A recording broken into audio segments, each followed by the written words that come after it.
Assalamualaikum warahmatullahi wabarakatuh. Bismillahirrahmanirrahim.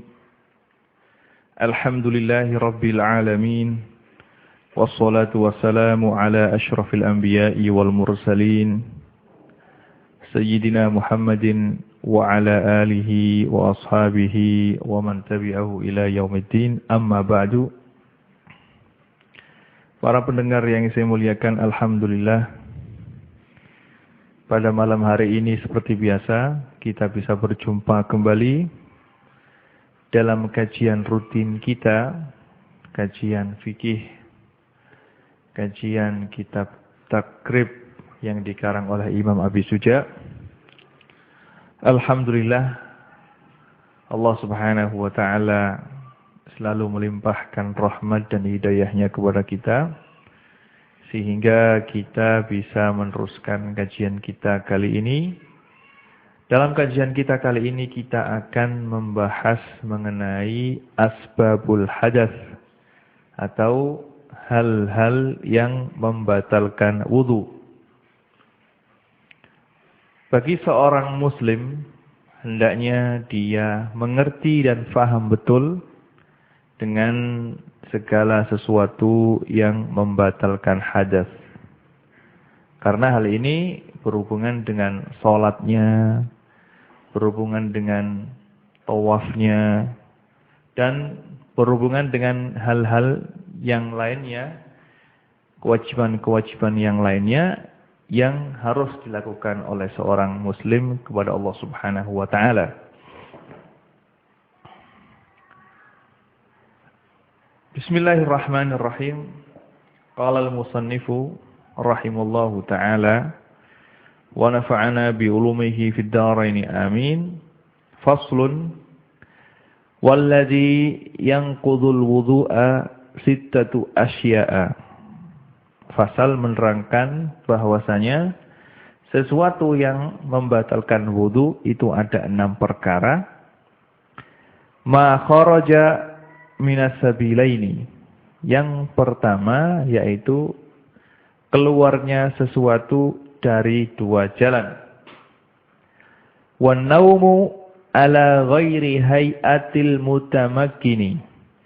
Dan yang kedua yang membatalkan wudu adalah tidur yang tidak tetap dari tempat duduknya. Wa zawalul aqli bisukrin au maradhin. Yang ketiga adalah hilangnya akal sebab mabuk atau sebab sakit. Walamsur rajuli al-mar'ata al-ajnabiyyata min ghairi ha'ilin. Yang keempat adalah menyentuhnya seorang laki-laki, seorang perempuan yang lain, yang ajnabiyah, yang tidak ada hubungan kemahraman di antara mereka, min ghairi ha'ilin, tanpa ada penghalang di antara keduanya. Wa massu farjil adami bi batinil kaffi. Yang kelima adalah menyentuh kemaluan anak Adam bibatinil kaffi, dengan dalamnya telapak tangan. Wa massu halqati duburihi. Yang terakhir adalah menyentuh dubur alal jadidi menurut pendapat Imam Syafi'i yang baru. Hal-hal inilah adalah perkara-perkara yang membatalkan wudu.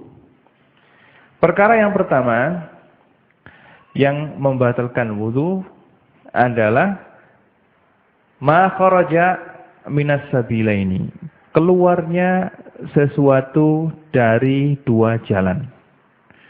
Yang dimaksud dengan jalan adalah jalan yang pertama adalah jalannya kencing. Jalan yang kedua adalah jalannya kotoran.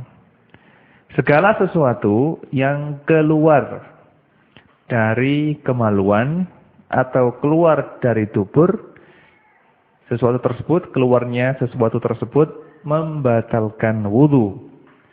Baik sesuatu yang keluar tadi, sesuatu yang keluar biasa, seperti kencing atau yang lainnya, atau sesuatu yang keluar yang jarang keluar.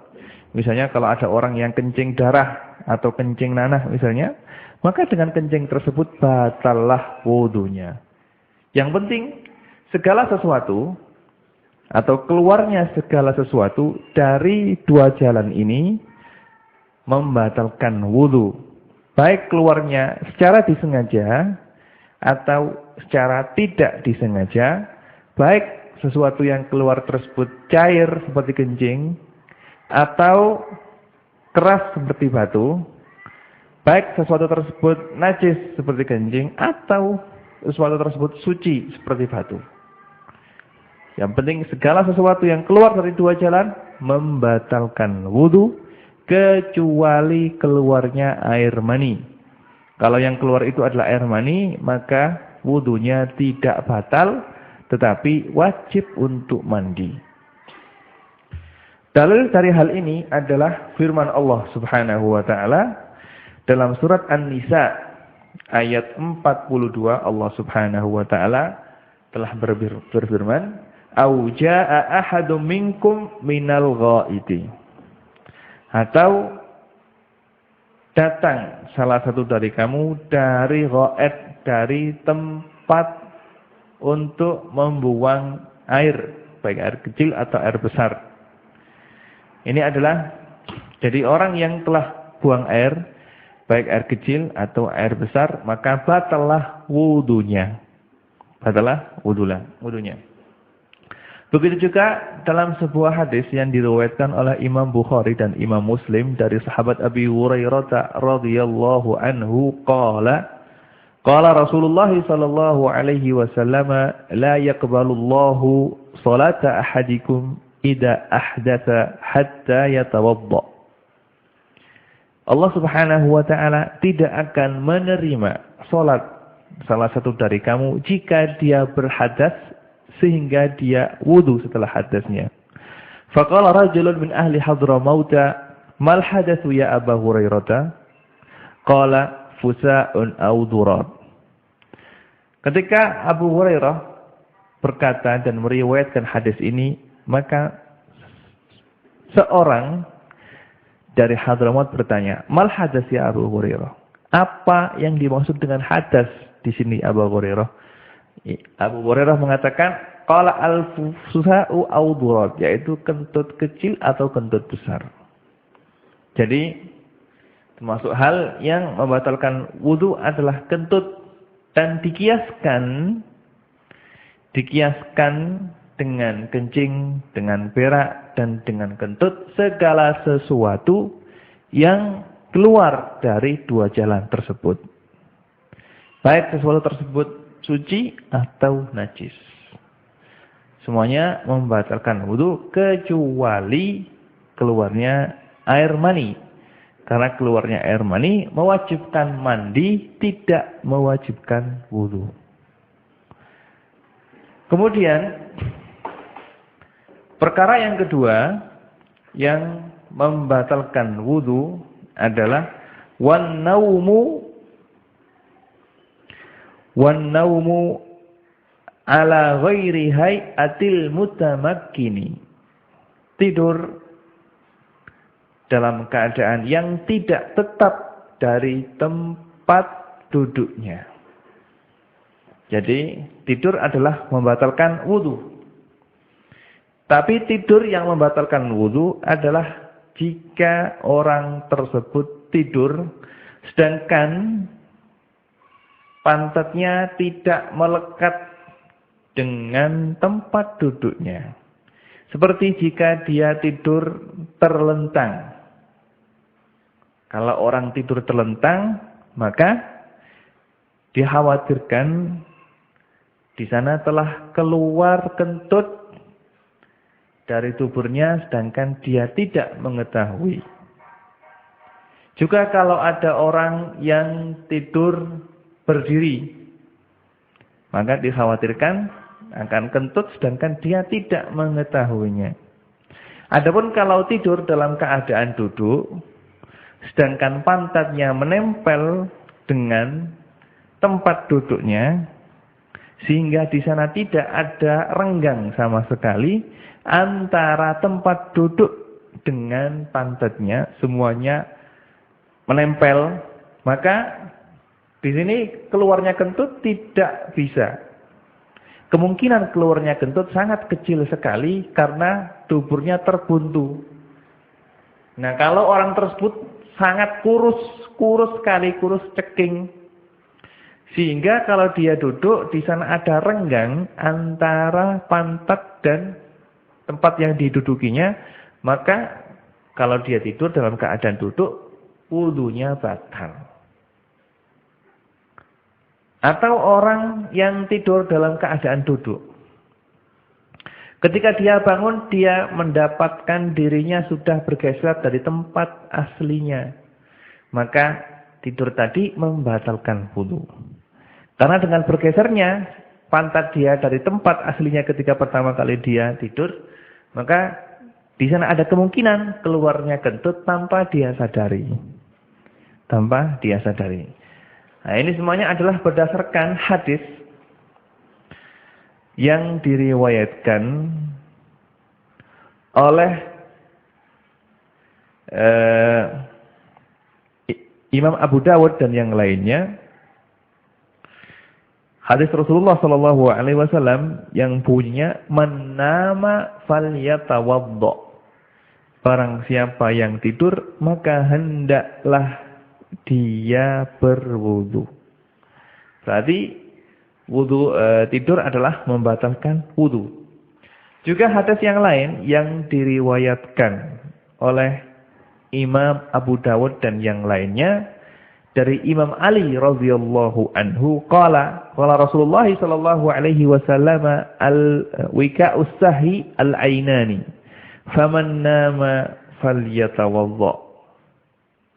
Kunci dan pengikat dubur adalah dua mata. Maksudnya kalau mata itu melek, maka kemungkinan keluarnya kentut dari dubur itu sangat kecil sekali. Tapi kalau kedua matanya tidur, terpejam, maka keluarnya kentut sangat mungkin sekali tanpa dia sadari.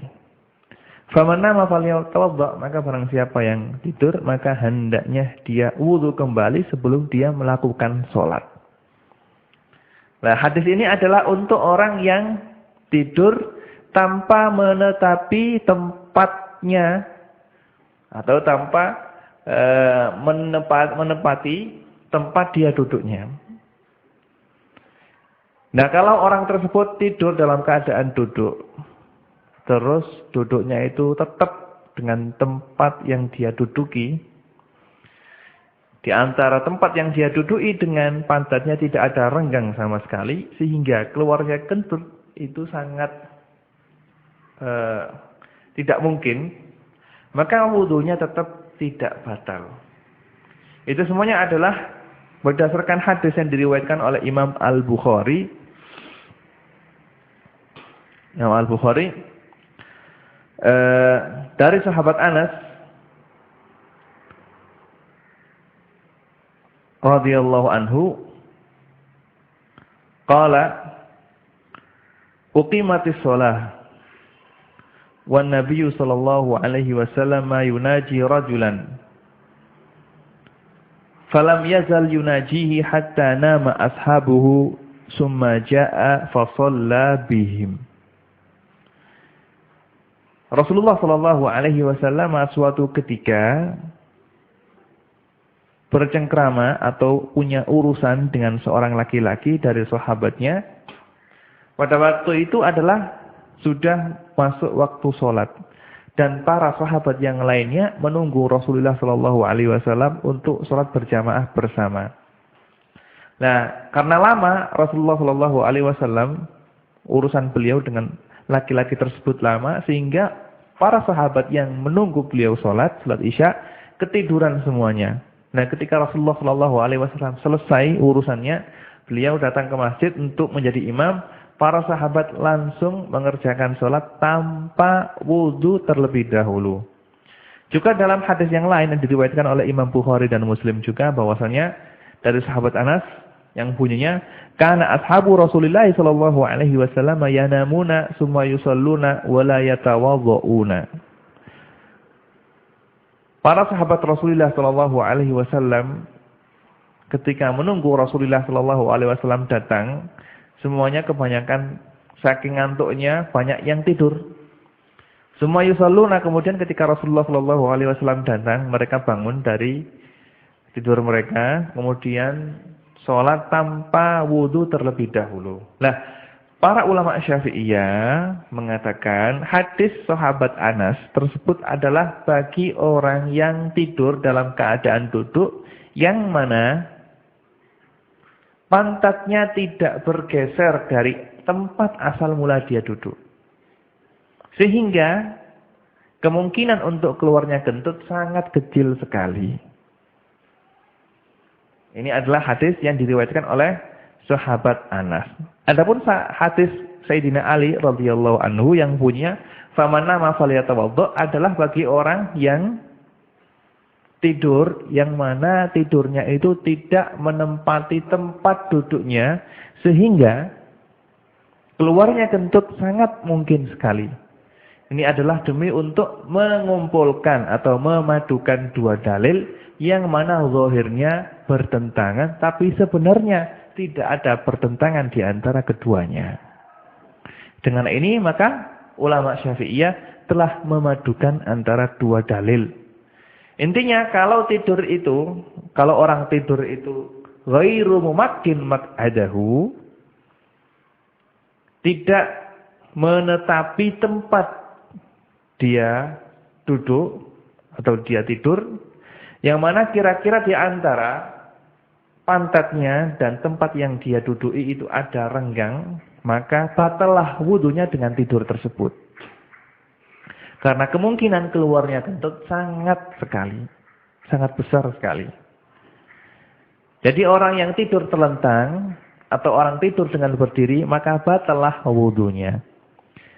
Tapi kalau orang tersebut tidur dengan menetapi tempat duduknya tidak berubah sama sekali, dan di antara pantatnya dan tempat yang dia duduki adalah tidak ada renggangnya sama sekali, sehingga kemungkinan keluarnya kentut sangat kecil sekali, maka wudunya tidak batal. Tidak batal. Lah kalau sekarang ada orang yang ragu-ragu. Apakah saya tadi itu tertidur atau belum? Di sini ada tanda-tanda.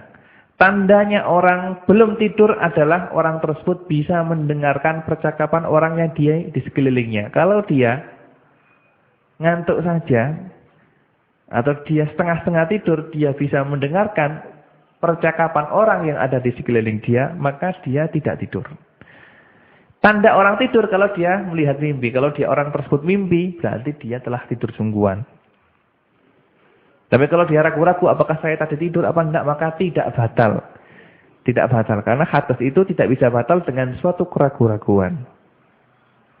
Suatu keraguan-raguan. Atau dia tidur, ketika bangun tidur dia mendapatkan tempatnya sudah berubah dari duduknya, maka batallah wudunya dan dia harus wudu kembali sebelum melakukan sholat. Perkara berikutnya yang membatalkan wudu adalah wazawalul akli bisukrin au maradhin. Perkara yang ketiga yang membatalkan wudu adalah hilangnya akal. Bisukrin, sebab mabuk. Au irma'in, atau sebab semaput. Au maradhin, atau sebab sakit. Au jununin, atau sebab gila. Orang yang hilang akalnya, maka batallah wudunya. Ini semuanya adalah dikiaskan dengan orang yang tidur. Dikiaskan dengan orang yang tidur. Karena orang yang orang yang hilang akalnya tidak bisa merasakan apakah dia kentut atau tidak. Di orang gila itu tidak bisa merasakan apakah tadi dia kentut apa tidak. Coba kalau tidak percaya tanya saja. Kalau ada orang gila tanya, kamu pernah kentut atau tidak? Pasti dia tidak bisa menjawab. Orang gila, dia tidak bisa merasakan apakah dia tadi kentut atau tidak. Maka kalau ada orang yang hilang akalnya, maka batallah wudunya dikiaskan dengan orang yang tidur. Karena orang tidur adalah orang yang hilang akalnya. Dia tidak bisa mengendalikan dirinya. Tidak bisa mengendalikan segala gerak-gerik yang dia lakukan. Maka batallah wudunya. Begitu juga orang yang kehilangan akal, dia tidak bisa mengendalikan semua gerak-geriknya. Dia tidak bisa mengetahui apakah tadi dia tidur, apakah tadi dia kentut apa enggak. Sehingga orang yang hilang akalnya, orang yang gila, batallah wudunya. Perkara yang keempat yang membatalkan wudu adalah lamsur rajuli al-mar'ata al-ajnabiyata min ghairi hailin. Menyentuhnya orang laki-laki, menyentuh orang perempuan yang lain, yang ajnabiyah, tanpa ada pembatas atau tanpa ada yang menghalangi. Jadi jika ada seorang laki-laki menyentuh seorang perempuan, maka batallah wudu orang laki-laki tersebut dan orang perempuan tersebut. Karena Allah Subhanahu wa taala telah berfirman dalam surat An-Nisa ayat 42, "Aula mastumun nisa." Allah Subhanahu wa taala menyuruh hambanya untuk mengadakan tayamum, untuk melakukan tayamum jika tidak mendapatkan air untuk berwudu, jika orang tersebut menyentuh perempuan. Jadi kata-kata aula mastumun nisa artinya adalah jika kamu semua menyentuh perempuan, dengan dalil riwayat qiraah yang satunya lagi aula mistumun nisa. Ya. Jadi orang yang menyentuh laki-laki yang dewasa jika menyentuh perempuan yang bukan mahramnya, maka batallah wudu laki-laki tersebut juga wudu perempuan tadi. Jadi disyaratkan untuk batalnya wudu dengan disebabkan oleh menyentuh perempuan tadi adalah hendaknya berbeda jenis. Yang menyentuh laki-laki yang disentuh perempuan, atau yang menyentuh perempuan yang disentuh laki-laki. Kalau perempuan menyentuh perempuan, laki-laki menyentuh laki-laki, maka wudunya tidak batal. Yang kedua, syarat yang kedua, hendaknya di antara mereka berdua, laki-laki dan perempuan, tidak ada hubungan mahram sama sekali. Tidak ada hubungan mahram sama sekali. Mahram, apa sih yang dimaksud dengan mahram di sini? Mahram adalah setiap perempuan yang haram untuk dinikahi. Baik karena hubungan darah, hubungan nasab, atau hubungan perkawinan, atau hubungan susuan. Perempuan yang haram dinikahi karena hubungan darah, hubungan nasab, misalnya ibu menyentuh ibunya, atau menyentuh adiknya perempuan, maka wudunya tidak batal. Atau menyentuh bibinya, wudunya tidak batal. Begitu juga kalau menyentuh ibu mertuanya misalnya, atau menyentuh anak tirinya, maka juga wudunya tidak batal. Atau menyentuh saudara susuannya atau ibu yang telah menyusui dia, maka wudu dia dan wudu perempuan tadi tidak batal. Juga disyaratkan dalam hal ini hendaknya laki-laki dan perempuan tadi qad balagha hadd syahwat, telah sampai kepada batas syahwat. Yang dimaksud dengan batas syahwat di sini adalah bukan ke orang tersebut sudah baligh, itu bukan. Tapi orang tersebut telah sampai pada umur yang kira-kira pada umur seperti itu orang tersebut telah disenangi oleh lawan jenisnya.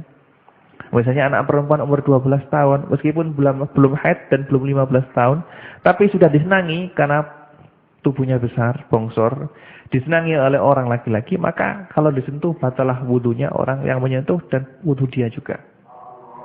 Begitu juga anak laki-laki misalnya, seandainya dia masih murahik, masih umur 14 tahun, belum baligh, tapi anak tersebut telah menjadi perhatian untuk lawan jenisnya, maka anak tersebut telah terbilang qad balagha hadd syahwat, telah sampai kepada batas syahwat.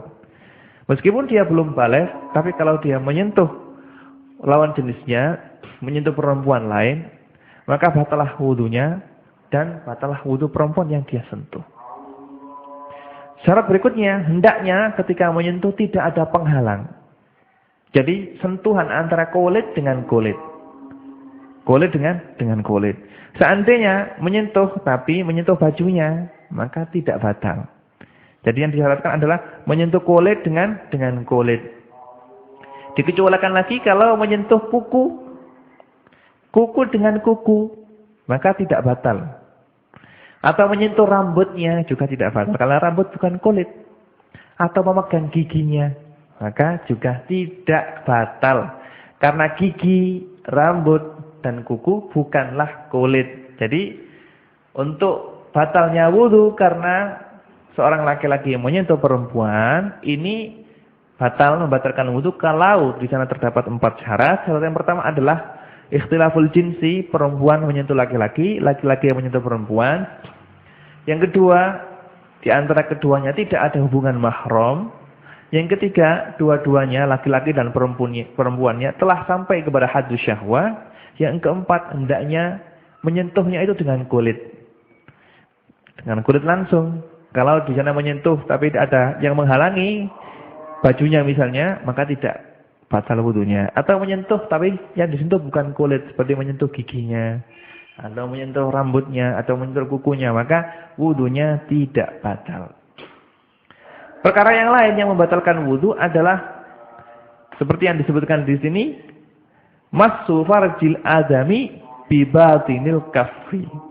Menyentuh farji atau kemaluan manusia dengan dalamnya telapak tangan. Menyentuh farji, baik itu kemaluannya laki-laki atau kemaluannya perempuan, kalau disentuh maka batalah wudunya orang yang menyentuh. Kalau yang menyentuh itu laki-laki, yang disentuh adalah kemaluan perempuan, maka batalah wudu keduanya. Baik kemaluan yang disentuh itu kemaluannya anak kecil atau kemaluannya orang besar. Baik kemaluan yang disentuh tadi itu kemaluan yang masih nempel atau sudah terputus misalnya. Atau kemaluannya orang mati pun kalau disentuh batallah wudunya. Itu semua adalah berdasarkan hadis. Ya. Dalilnya adalah hadis yang diriwayatkan oleh Imam Tirmidzi dan dihukumi sahih dan oleh ulama-ulama yang lainnya dari sahabat Busrah binti Sufwan radhiyallahu anha, Nabi sallallahu alaihi wasallam qala man massa zakarahu fala yusalli hatta yatawaddaa. Man massa zakarahu fala yusalli hatta yatawaddaa. Barang siapa yang telah menyentuh penisnya, maka janganlah sholat dulu sebelum dia berwudu. Dan dalam riwayat yang lain yang diriwayatkan oleh Imam Nasa'i, wa yatawadda'u min masjid zakar, dan hendaknya dia wudu karena sebab menyentuh kemaluan. Lah kata-kata zakar di sini atau kata-kata farji di sini mencakup baik farji dia sendiri atau farji orang lain. Baik farjinya orang hidup atau farjinya orang yang sudah mati. Baik yang disentuh itu kemaluan orang dewasa atau kemaluan anaknya masih kecil umur 1 tahun. Kalau dia menyentuh penis anak bayi dengan dalamnya tapak tangan, maka batallah wudu orang yang menyentuh tersebut. Ini adalah dalil yang mengatakan bahwasanya menyentuh kemaluan adalah membatalkan wudu. Dan kalimat massa yang musuh di sini adalah khusus untuk menyentuh dengan dalamnya telapak tangan. Dalamnya telapak tangan. Kalau disentuh dengan luar telapak tangan, maka tidak batal wudunya. Dan yang dimaksud dengan dalamnya telapak tangan adalah kalau telapak tangan kita, telapak tangan kiri dan telapak tangan kanan, ini kita kumpulkan jari satu gini, kita kumpulkan, maka bagian yang tidak terlihat itu adalah dalamnya telapak tangan. Adapun bagian yang terlihat adalah luar tapak tangan. Seandainya menyentuh zakarnya dengan pucuk jarinya, maka tidak batal wudunya. Atau dengan bagian pinggir jari, maka tidak batal wudunya. Yang batal adalah kalau dia menyentuh dengan dalamnya telapak tangan. Dalamnya telapak tangan. Kemudian perkara lain yang membatalkan wudu adalah massu halaqati duburihi. Yaitu menyentuh dubur. Ya, menyentuh dubur membatalkan wudu, menyentuh dengan dalamnya telapak tangan menurut pendapat Imam Syafi'i yang baru, yang jadid. Yang dimaksud dengan dubur di sini bukan dubur secara tapi adalah halaqatu duburihi. Yaitu anus, lubang anus, menyentuh lubang anus, maka menyentuh tersebut membatalkan wudu. Membatalkan wudu karena dikiaskan dengan menyentuh kemaluan. Menyentuh kemaluan. Ini adalah 6 hal yang membatalkan wudu. Yang mana jika orang ingin sholat, maka dia wajib wudu terlebih dahulu kalau dia telah melakukan 6 hal ini. Jadi, hal-hal yang membutuhkan wudu atau ibadah-ibadah yang harus ada wudunya, orang tidak boleh melakukan ibadah kecuali harus suci, harus wudu terlebih dahulu adalah yang pertama adalah sholat. Kalau dia mau sholat, ingin mengerjakan sholat, terus telah melakukan 6 hal lagi, 6 hal yang saya sebutkan tadi, maka hendaknya dia berwudu terlebih dahulu sebelum melakukan sholat. Allah Subhanahu wa Ta'ala telah mewajibkan hambanya untuk wudu terlebih dahulu sebelum dia melakukan sholat, kalau memang dia orang yang berhadas. Allah Subhanahu wa Ta'ala telah berfirman dalam surat Al-Maidah ayat 6 yang bunyinya, Ya ayyuhalladzina amanu idza qumtum ila sholati faghsilu wujuhakum wa aydiyakum ilal marafiqi wamsahu bi ru'usikum wa arjulakum ilal ka'bain.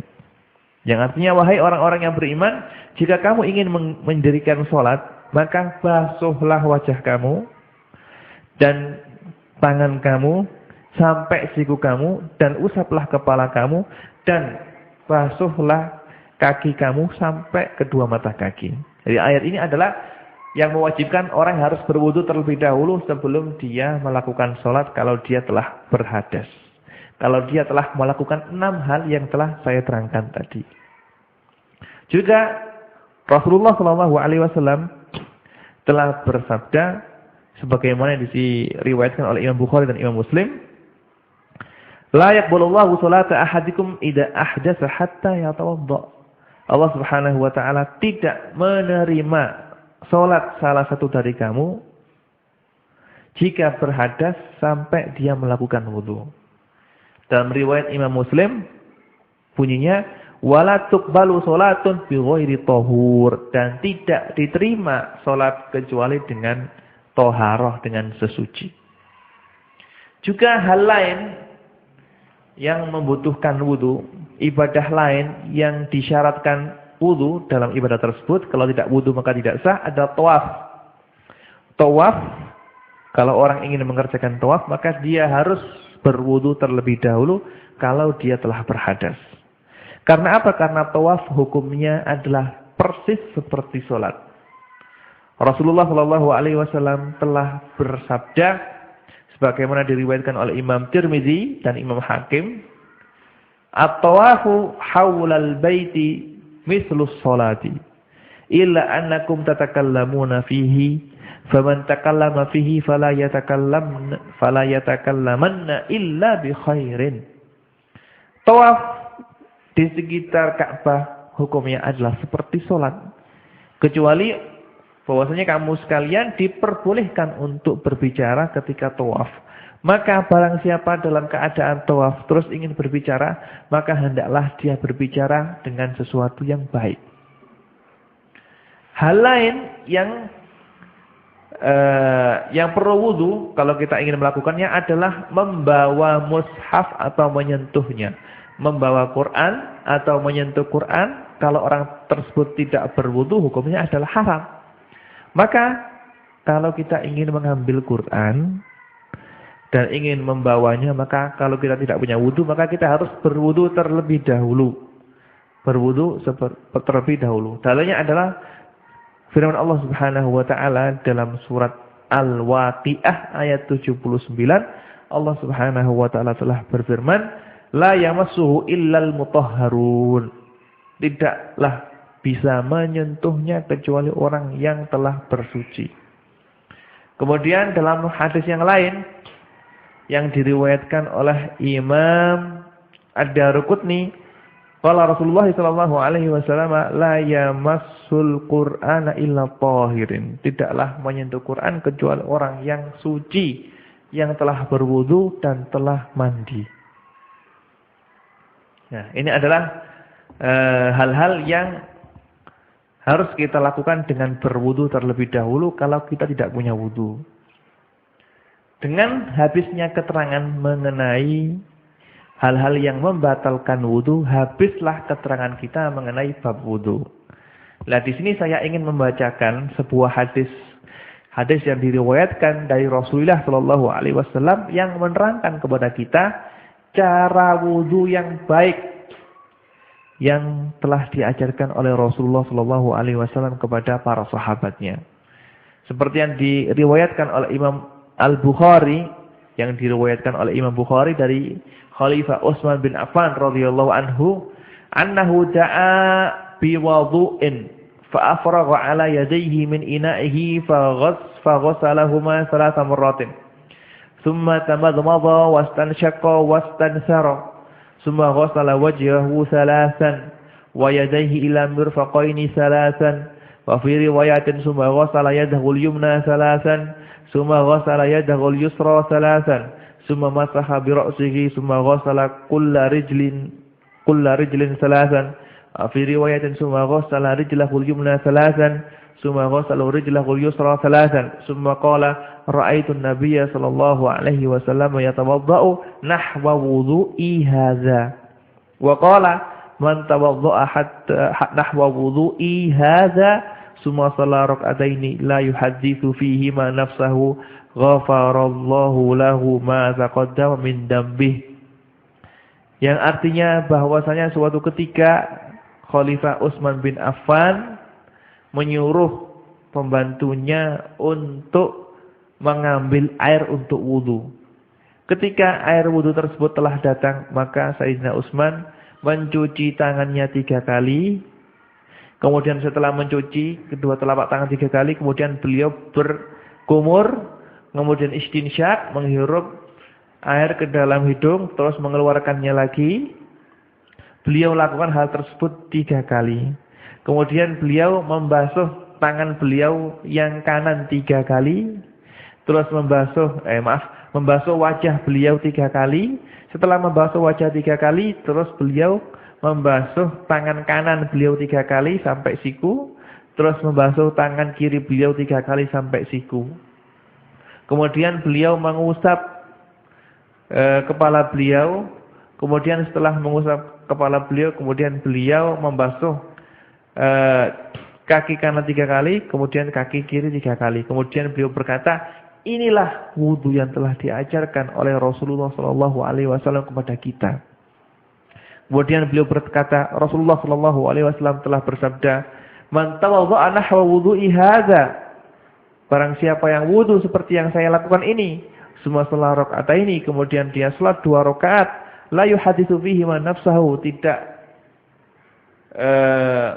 ngomong atau tidak berbicara kepada dirinya sendiri, ghafarallahu lahu ma taqaddama min dambih, maka Allah Subhanahu wa taala akan mengampuni segala dosa-dosanya.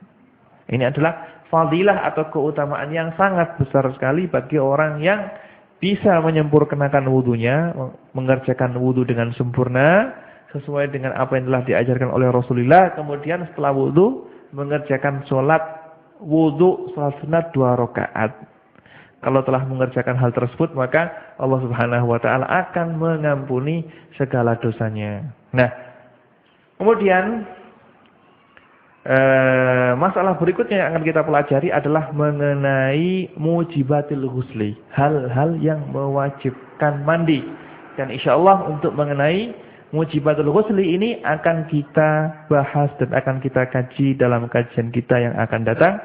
Dan sebelum kita menutup kajian kita kali ini, saya akan membacakan di sini ada sebuah pertanyaan dari seorang pendengar setia kita, yaitu saudara Arbas, yang bunyinya, istri itu menjadi mahram apa enggak?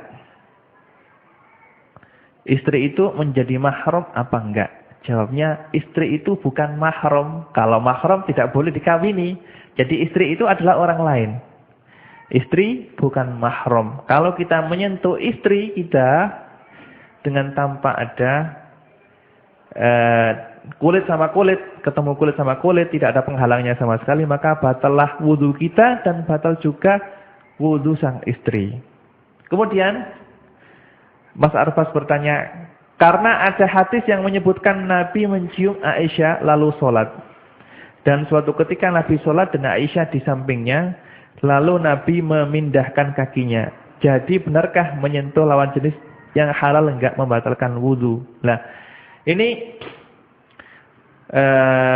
perlu diketahui bahwasanya dalam masalah menyentuh perempuan ajnabiyah, di sini hadis yang telah hadis yang telah atau dalil yang telah dijadikan hujjah, yang dijadikan patokan dalam menelurkan hukum oleh ulama Syafi'i adalah qaulullah subhanahu wa ta'ala aula mastumun nisa, dan di sana ada hadis yang lain bahwasanya Nabi menyuruh orang untuk wudu kalau menyentuh perempuan atau menyentuh istrinya. Di sana ada hadis, memang benar ada hadis yang menyebutkan, kalau tidak salah hadisnya Imam Tirmidzi juga, bahwasanya Rasulullah Shallallahu Alaihi Wasallam suatu ketika mencium Sayyidina Aisyah, kemudian beliau berangkat sholat tanpa berwudu terlebih dahulu. Dan ulama Syafi'iyah mengatakan hadis ini adalah ketika Rasulullah Shallallahu Alaihi Wasallam mencium istri beliau Sayyidina Aisyah, Rasulullah Shallallahu Alaihi Wasallam menciumnya dengan di sana ada penghalangnya. Di sana ada penghalangnya, atau ihtimal kemungkinan ada penghalangnya. Penghalangnya berupa kain atau kain penutup wajah Sayyidina Aisyah. Sehingga di sana tidak ada bertemu kulit sama kulit.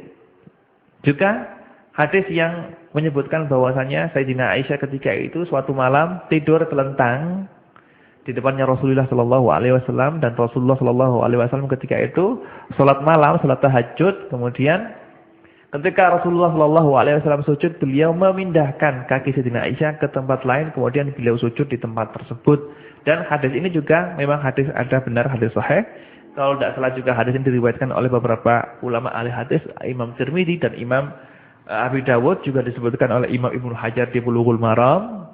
Cuma Imam Syafi'i atau ulama Syafi'iyah mengatakan apa yang telah dilakukan oleh Rasulullah Shallallahu Alaihi Wasallam dalam hal ini adalah, di sana kemungkinan yang dilakukan adalah karena di sana ada ha'il, ada penghalangnya. Sehingga Rasulullah Shallallahu Alaihi Wasallam kemungkinan ketika menyentuh Sayyidina Aisyah waktu tidur adalah menyentuh dengan ada penghalang di sana, entah itu selimutnya atau hal-hal yang lain, sehingga tidak ada bertemu antara kulit Rasulullah Shallallahu Alaihi Wasallam dengan kulitnya Sayyidina Aisyah secara langsung. Ini adalah penafsiran daripada ulama Syafi'iyah. Yang penting, karena di sini ada dua dalil yang saling bertentangan, ulama Syafi'iyah mentarjih atau menguatkan dalil yang mengatakan bahwasanya menyentuh perempuan ajnabi adalah membatalkan wudu.